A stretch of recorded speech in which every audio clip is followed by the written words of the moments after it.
며칠이죠? 12월 1일. 벌써 12월이. 연초에 여러 가지 계획들을 많이 세우셨을 텐데 어떻게 잘 이루어가고 계십니까?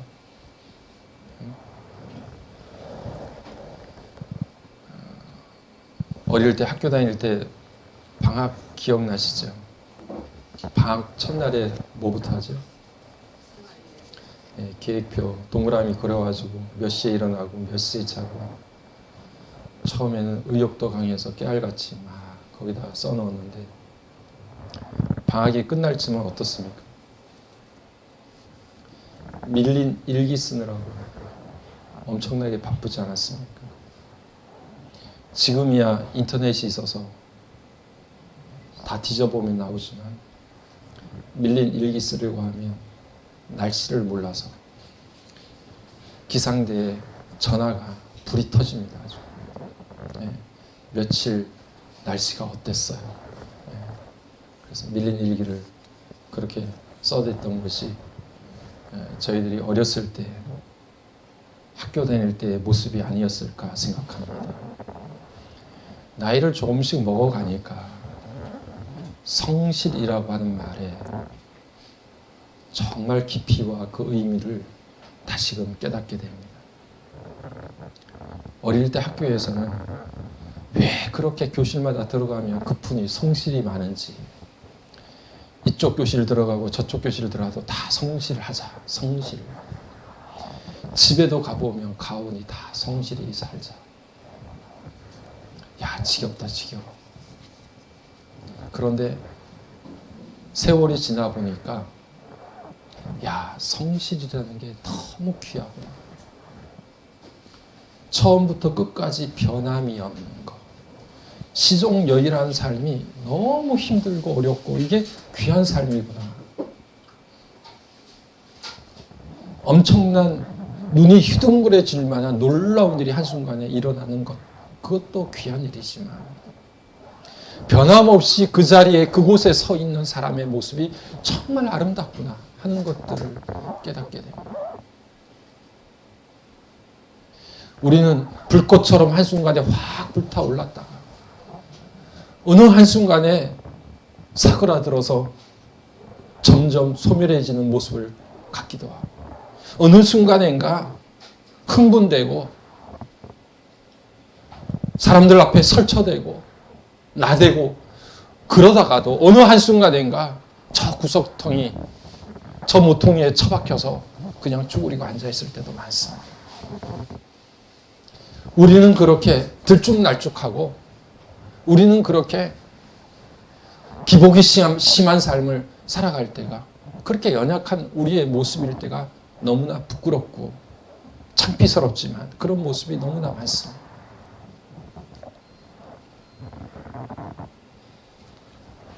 그러다가 예레미야 예가 말씀을 이렇게 읽어보면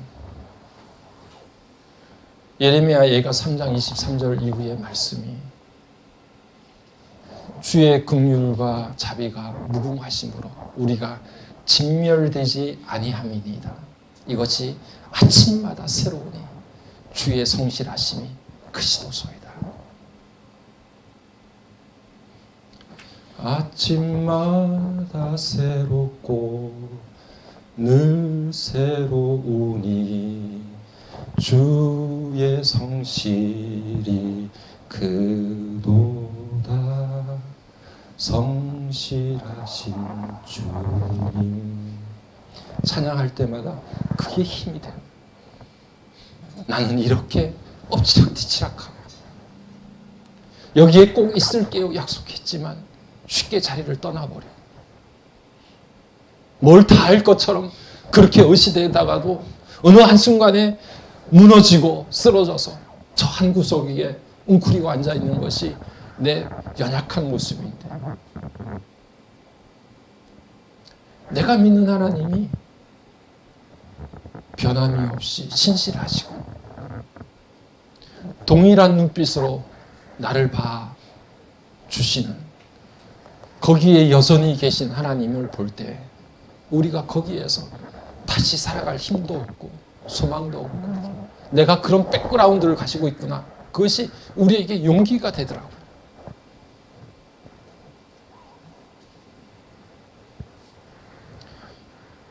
이사야서 49장 15절 이후의 말씀을 보니까 하나님이 이스라엘 백성들에게 그렇게 말씀하세요. 여인이 어떻게 자기 배에서 난 자식을 잊겠냐? 자기 태에서 난 자식들 어떻게 긍휼히 여기지 아니하겠느냐? 비록 그들은 잊어버릴지라도 나는 너희를 결코 잊지 않겠다. 내가 너희를 내 손바닥에 새겼다. 이렇게 말씀하세요. 항상 그 자리에 계신 거예요.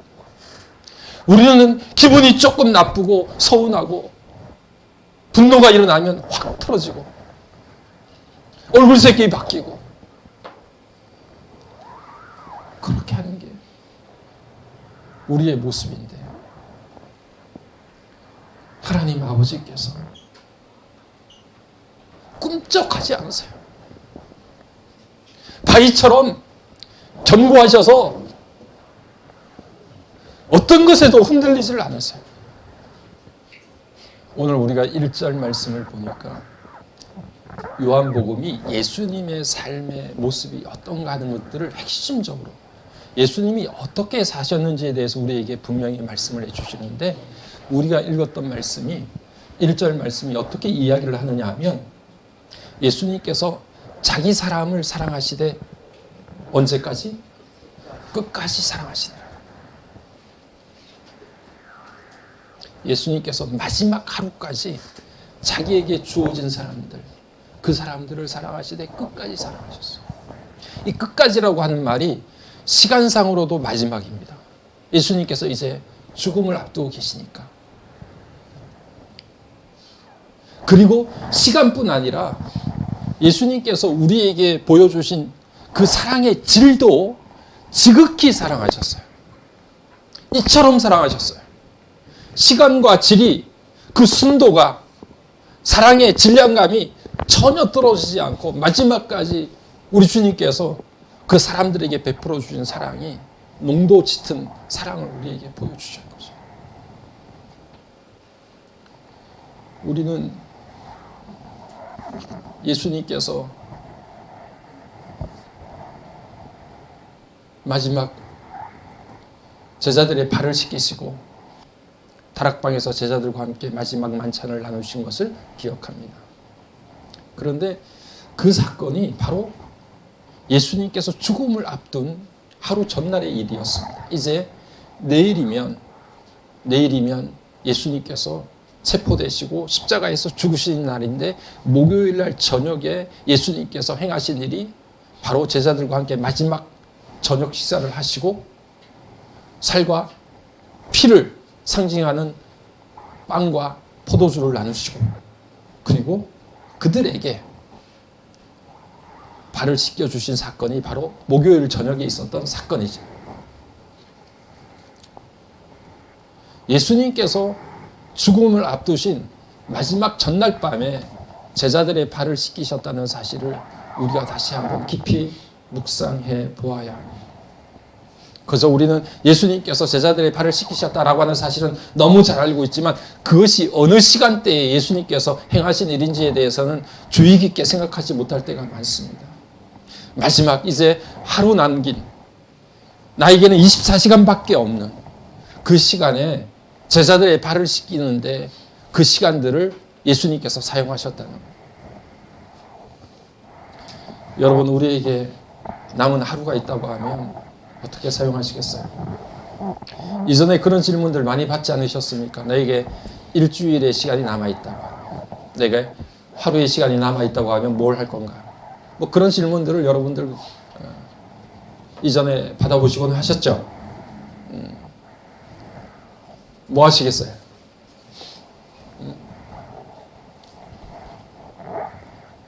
대답을 이렇게 안 하실 줄 알고 제가 챗 GPT에게 물어봤어요. 예.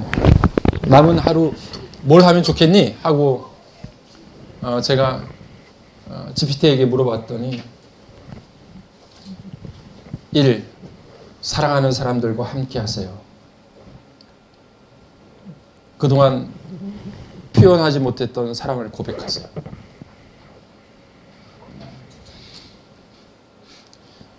마음의 내적 평안을 얻을 수 있는 여행을 떠나거나 내 자신의 모습을 들여다보는 시간을 가지세요. 3. 살아오면서 감사했던 일들을 기억하세요. 이렇게 이야기하더라고요. 그래서 야, 네가 어떻게 그렇게 죽음을 앞둔 사람의 심정을 잘 아냐? 죽음에 대해서 너도 공포를, 두려움을 느끼니? 이렇게 이야기를 했더니 GPT의 대답은 저는 죽지 않아요. 그렇지만 죽음을 앞둔 사람들의 마음을 이해한답니다. 이렇게 이야기하더라고요. 대단한. 우리가 하루 지나고 내 삶이 끝난다라는 사실을 생각하게 되면 이것저것 5만 가지 생각들이 다 머리에 가득 차게 될 것입니다. 그리고 그 시간들 속에 어떤 것이 중요하고 어떤 것이 소중한 것인가를 다시 한번 생각하게 될 거예요. 우리 주님은 그 마지막 하루까지 자기에게 하나님께서 보내신 사람들을 끝까지 사랑하는데 그 시간들을 사용하셨어요. 예수님에게는 그게 너무나 중요한 일이었어요. 이 땅에 출세하고 더 많은 것을 가지고 더 화려한 삶을 사는 게 예수님의 목적이 아니라 어떻게 하면 내게 보낸 이 귀한 영혼들을 끝까지 품을 수 있을까? 끝까지 사랑할 수 있을까? 오늘 우리가 말씀을 읽었지만 2절 말씀에 가룟 유다에게 벌써 마귀가 예수를 팔 생각과 계획들을 이미 그 생각을 집어넣었다고 말씀하시지 않습니까? 그런데도 불구하고 예수님께서 제자들의 발을 씻기시고 그들과 함께 마지막 저녁 식사를 나눌 때 가룟 유다를 제외시키지 않았잖아요. 그들의 발을 씻기실 때 가룟 유다의 발을 씻기지 않은 것이 아니었지 않습니까? 내일이면 비난하고 조롱하고 부인하고 저주하면서 달아날 제자들을 내쫓지 않았습니다. 예수님의 마지막 하루는 온전히 가지고 있던 당신의 사랑을 제자들에게 오롯이 부어주는데 거기에 최선을 다했고 그것이 예수님께서 살아가시는 참된 이유와 목적이었고 그것이 예수님께서 완성시키고 싶어 하셨던 예수님의 삶, 이 땅 위에서 삶이었습니다. 여러분, 이게 예수쟁이들이 따라가는 예수의 참모습입니다. 적어도 예수쟁이들은 이렇게 살아가야 되는 거예요. 왜냐하면 우리가 따르는 예수가 그렇게 살아갔기 때문에 그래요. 사람이 재산이에요, 여러분. 사람이 재산이에요. 인생을 마감할 때 내가 어루만지고 품어주고 안아줄 사람이 있는 게 그게 우리가 성공한 삶이에요. 함께 끌어안아주고 손 붙들어주고 함께 눈을 마주치면서 서로 위로하고 서로 고백할 수 있는 사람이 곁에 있다는 게 그게 성공적인 삶. 우리는 천국 가서도 만나요. 안 그렇습니까? 세상의 것들은 다 사라지고 없지만 우리는 천국 가서도 만나고 영원한 삶을 함께 누릴 하나님의 거룩한 백성들이에요. 이게 우리가 물려받은 재산이고 이게 우리의 유산이에요. 이 유산이 너무 고귀하고 가치가 있는 거예요. 베드로가 아이고 주님 제발 씻으시면 안 됩니다. 이렇게 이야기할 때 내가 네 발을 씻지 않으면 너 나랑 상관이 없어. 이렇게 이야기하는 것은 영원한 하나님 나라의 유산, 그것을 물려받을 백성으로서 살지 못한다는 거예요. 여러분, 우리가 하나님으로부터 물려받을 이 유산은 우리가 상상할 수 없는 것들입니다. 영원한 하나님의 나라에서 누릴 그 엄청난 유산은 이 땅의 그 어떤 것들과도 비교가 안 되는 것들이에요.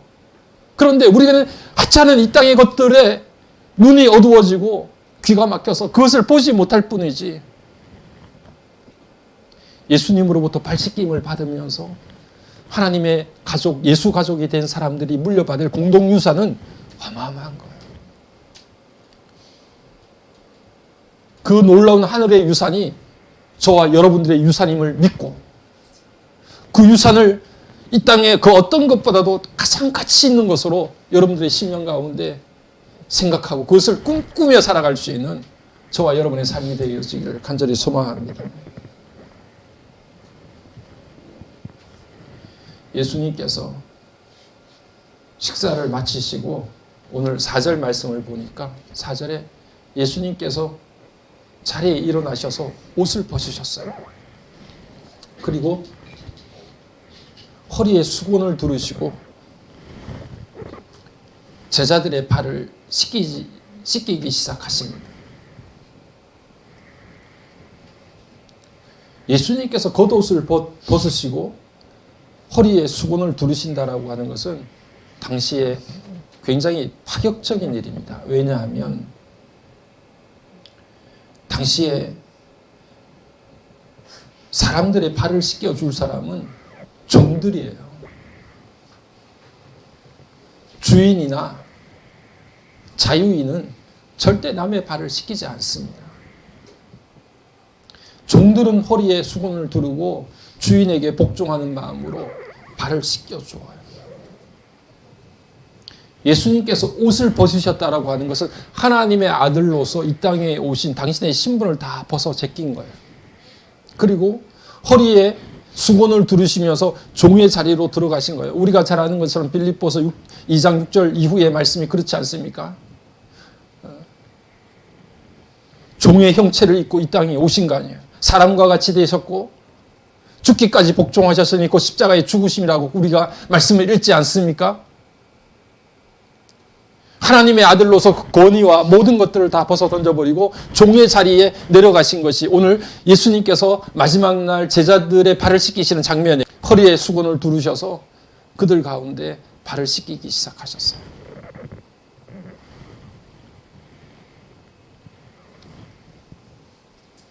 여러분, 예수님께서 발을 씻기신 이 사건을 보면 예수님께서 모든 것들을 다 내려놓으시고 우리의 발을 씻기실 때까지 낮아지셨어요. 여러분, 상대방의 발을 씻으려고 하면, 씻기려고 하면 굉장히 낮아져야 합니다. 엄청나게 머리를 숙여야 되죠. 가장 낮아져야 상대방의 발을 씻겨줄 수가 있습니다. 어디까지 낮아졌느냐? 우리 주님께서 십자가에 죽으시는 순간까지 낮아지셨습니다. 그렇게 겸손해지시고 그렇게 종의 자리에 들어가셔서 우리의 발을 씻겨주신 거죠.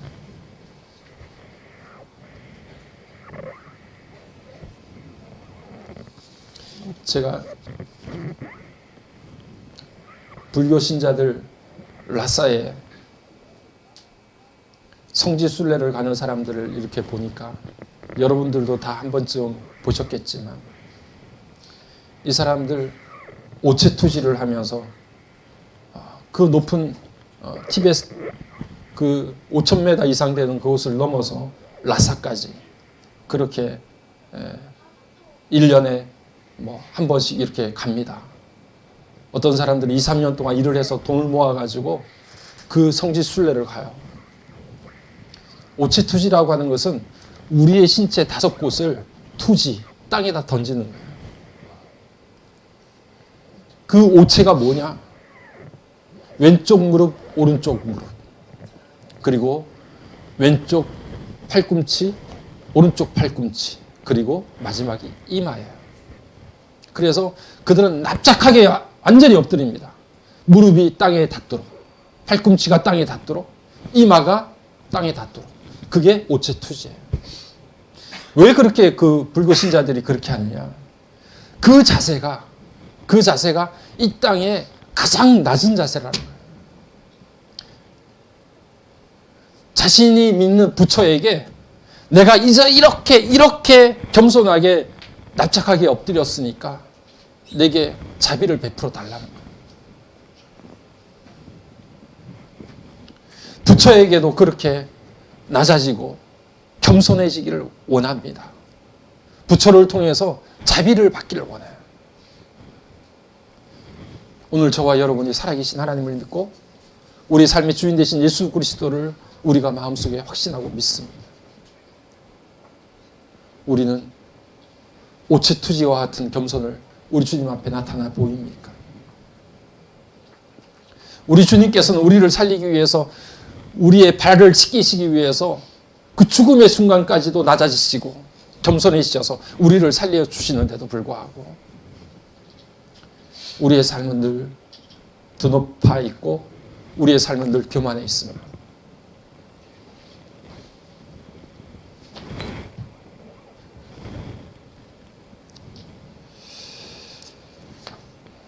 오늘 예수님께서 발을 씻겨주신 사건을 우리가 한번 생각해 보면 두 가지 정도의 의미가 있다고 생각이 되는데, 첫 번째는 예수님께서 발을 씻기신 사건이 구원의 의미를 가지고 있어요. 무슨 의미?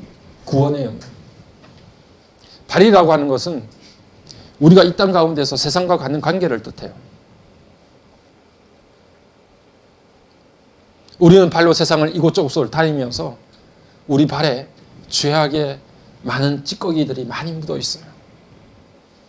예수님께서 그런 우리 발을 씻기시면서 우리가 짓고 있는, 우리가 지었던 죄악들을 씻어주시는 거예요. 그래서 그 주님으로부터 그 발을 씻김을 받지 않으면 이 사람은 주님과 아무런 관계가 없게 되어 있어요. 우리의 죄를 씻겨주시는 분은 오직 주님밖에 없습니다. 주님께서 우리의 발을 씻겨주셔야 돼요. 여러분, 우리가 하나님께서 원하지 않는 발걸음을 옮길 때가 얼마나 많습니까?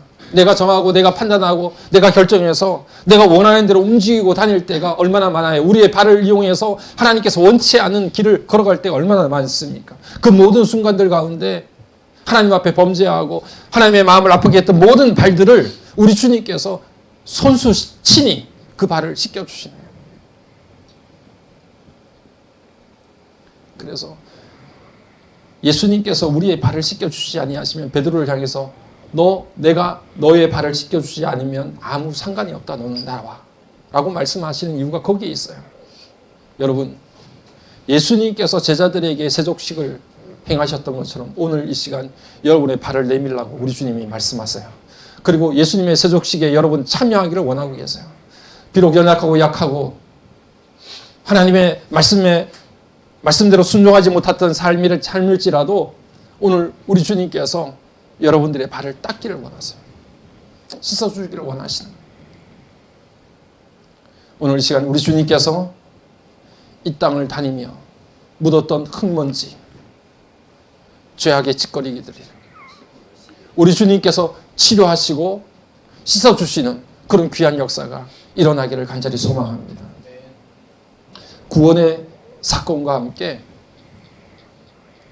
치료의 의미도 그 발을 닦아주시는 장면 가운데 담겨져 있어요.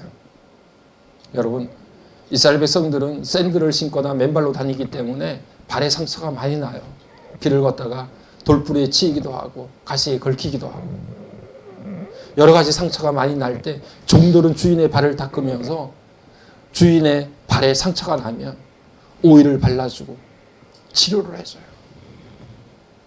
예수님께서 오늘 우리의 발을 씻기실 때, 제자의 발을 씻기실 때 죄를 씻어주시는 구원의 의미뿐 아니라 제자들의 발을 씻기시면서 그들의 발을 치료해 주시는 귀한 역사를 말씀해 주시는 거예요. 세상에서 돈 버느라, 세상에서 우리가 원하는 길을 걷느라 여러분 얼마나 다리가 아프세요? 발바닥에 불이 날 때가 많죠. 이리저리 그렇게 애를 쓰며 안간힘을 쓰며 쫓아다녀도 여러분 뜻대로 잘 일이 해결되지 않을 때가 많지 않습니까?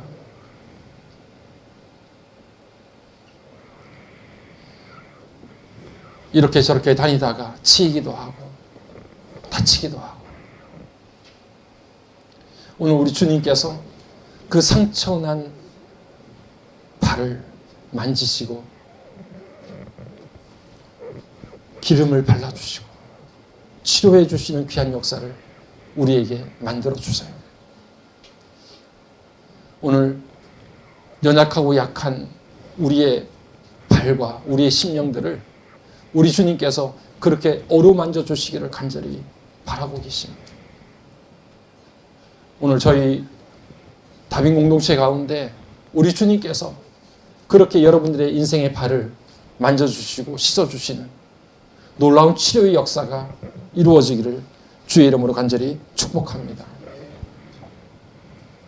예수님께서 이렇게 제자들의 발을 닦아주시고 그리고 말씀하시기를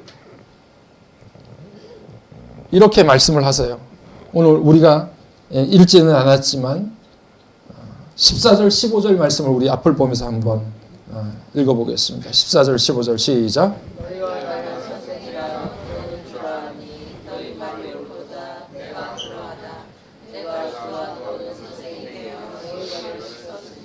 너희도 서로 발을 씻어주는 것이 옳으니라.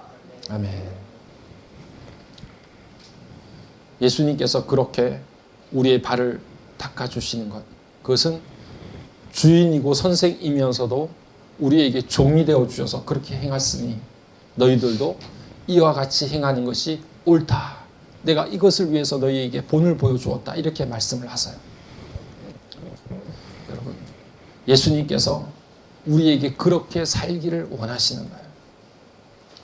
오늘 그런 삶이 누군가의 발을 우리가 예수님처럼 죄를 닦아주지는 못하지만 상처난 곳은 어루만져 줄 수가 있는 거예요.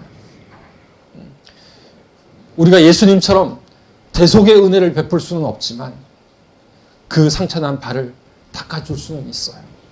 오늘 우리가 저와 여러분들 가운데 힘들고 고통스럽고 아픈 우리의 형제 자매들의 발을 닦아주고 씻어줄 수 있는 그런 귀한 역사가 있기를 간절히 소망합니다. 한 유튜브에서요, 지난 한 해 동안 한국 교회를 이렇게 설문을 조사해서 그것을 분석해 내는 어떤 기관의 기관장이 대담을 하는 내용이 담겨져 있는 게 있어요. 그래서 매년 교회가 직면한 여러 가지 문제들을 설문을 조사하고 그 문제를 어떻게 해결할 것인가 하는 것들을 책으로도 발간하고 그리고 대담도 하기도 하는데, 그분이 나와서 이분이 어떤 것들을 주제로 해서 이야기를 하느냐면 왜 교회에 30, 40대가 반토막이 났을까, 이 주제를 가지고 설문을 조사한 거예요.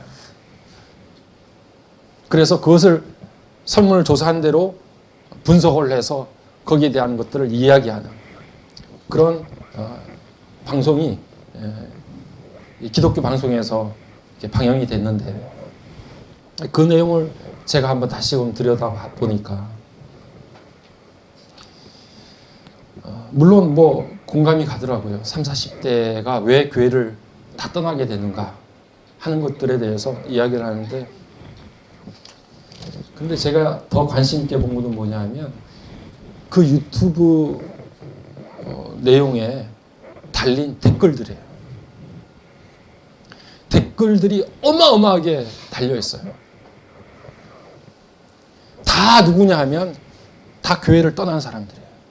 댓글을 단 사람들이. 그런데 하나같이 그 댓글을 단 사람들의 공통된 이야기는 뭐냐 하면 유튜브 내용에서 분석을 설문조사해서 그 이야기들 허무맹랑한 이야기라는 거죠. 자기들이 실제로 교회를 다니다가 교회를 그만두고 교회를 떠났는데 여전히 문제를 분석해도 지네들만의 세상에서 지네들만의 이야기로 지네들만의 사고방식으로 그걸 분석해낸다는 거예요. 여기에 달려있는 댓글에 있는 사람들 이야기만 들어도 뭐가 잘못됐는지 뭐가 문제인지를 다 알 텐데 그렇게 너희들은 아직도 생각이 없냐? 뭐 이런 이야기. 90% 이상이 다 목사에 대한 문제죠. 그리고 그 비난에 저도 자유롭지가 못합니다.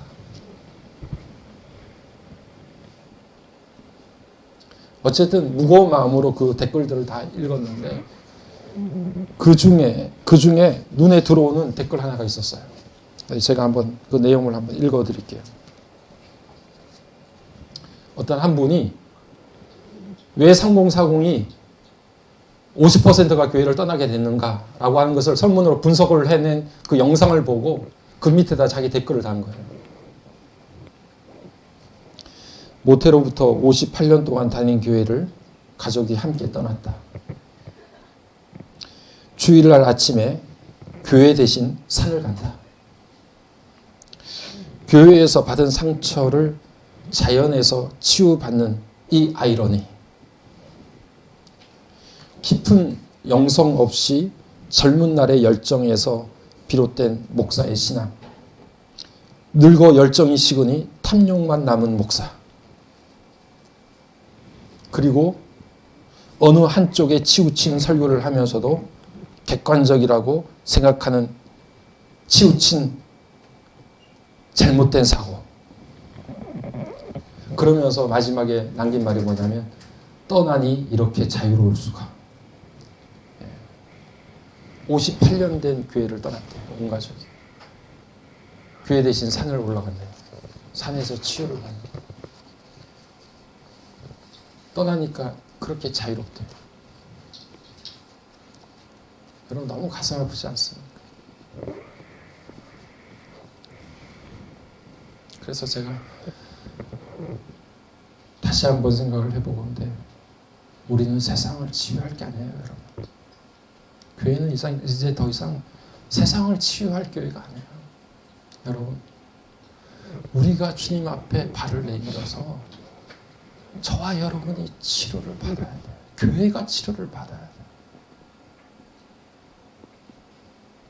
목사와 직분자들이, 성도들이 치료가 돼야 돼요.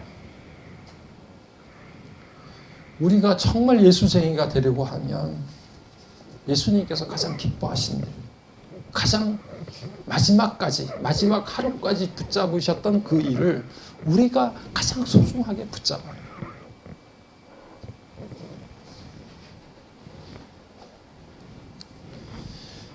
마지막으로 여러분, 우리의 힘은 미약한데 예수님께서는 어떻게 그렇게 마지막까지, 마지막 남은 하루까지 당신의 해야 될 일을 한 걸음도 양보하지 않고 끝까지 행하실 수 있었을까?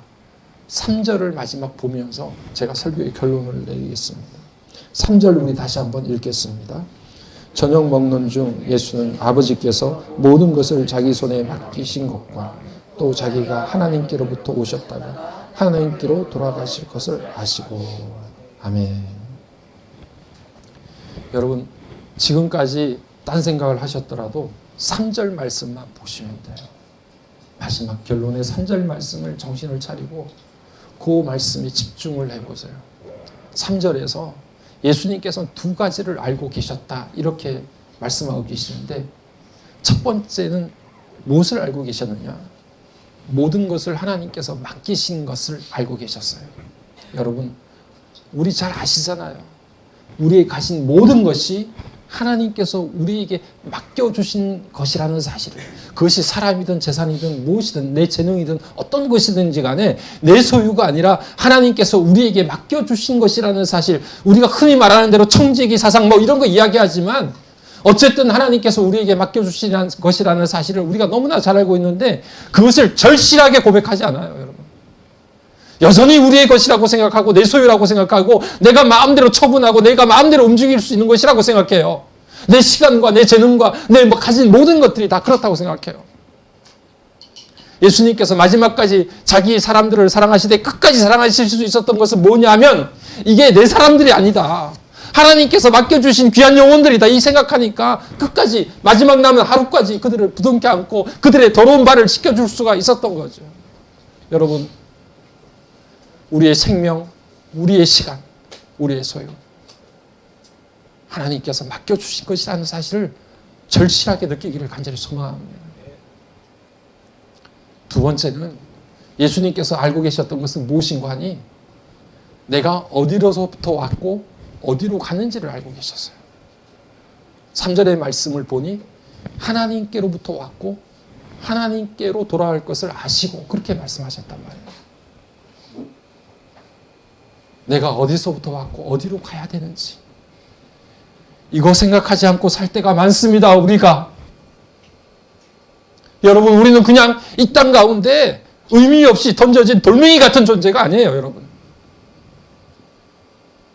뭔가 내 삶을 통해서 하나님께서 맡겨주신 일이 있고 그 일을 이루시기 위해서 하나님께로부터 보냄을 받은 거룩하고 아름다운 존재가 저와 여러분이에요. 내가 그렇게 왔지. 내가 그렇게 여기에 서 있지. 그리고 그렇게 살다가 나는 누구에게로 갑니까? 하나님 아버지께로 갑니다. 여러분, 우리의 최종적인 목표는, 목적지는 여기가 아니라 아버지의 품, 아버지께로 가는 게 최종적인 인생의 목적지예요. 예수님께서는 그것을 알고 계셨다는 거죠. 그러니까 이 땅의 기준과 같이 연연해하지 않고 마지막까지 예수가 가야 될 길을 하루, 이틀, 사흘 마지막까지 달려갈 수 있었던 거죠. 벌써 12월이잖아요. 낙골 땅에 가보니까 여러분 부모님들 돌아가셔서 가끔가다 낙골 땅 가보실 때 있잖아요. 낙골 땅에 가보니까 그 사람의 낙골 함에 그 사람의 이름과 그 옆에 생일과 죽은 날이 기록되어 있어요. 몇 년 몇 월 며칠에 태어났다가 몇 년 몇 월 며칠에 죽었다. 이 땅 위에 살았던 기간이 적혀져 있는데 이것은 무엇을 말하는 거 아니? 그 사람이 없을 때가 있었고 앞으로 없는 시간이 있을 것이다 라고 하는 걸 우리에게 말하는 거예요. 여러분, 우리가 사라질 시간이 있어요. 거기에 몇 년 몇 월 며칠이라고 우리도 아마 낙골함에 우리의 연수가 기록될 거예요. 여러분, 우리는 반드시 하나님 아버지께로 돌아갑니다. 예, 이 땅은 영원하지 않습니다. 하나님 아버지께로 돌아가요. 마지막 날까지 주님의 사랑의 백성으로서 주님과 함께 동행하며 우리가 사랑하는 주님이 그렇게 귀중하게 마지막까지 붙드셨던 그 사랑을 가슴에 품고 주님이 가장 기뻐하시는 그 일을 감당하며 내게 맡겨주신 것들을 잘 감당하다가 우리 모두 하늘 아버지께로 돌아갈 수 있는 저와 여러분의 삶이 되기를 주님 간절히 축복합니다.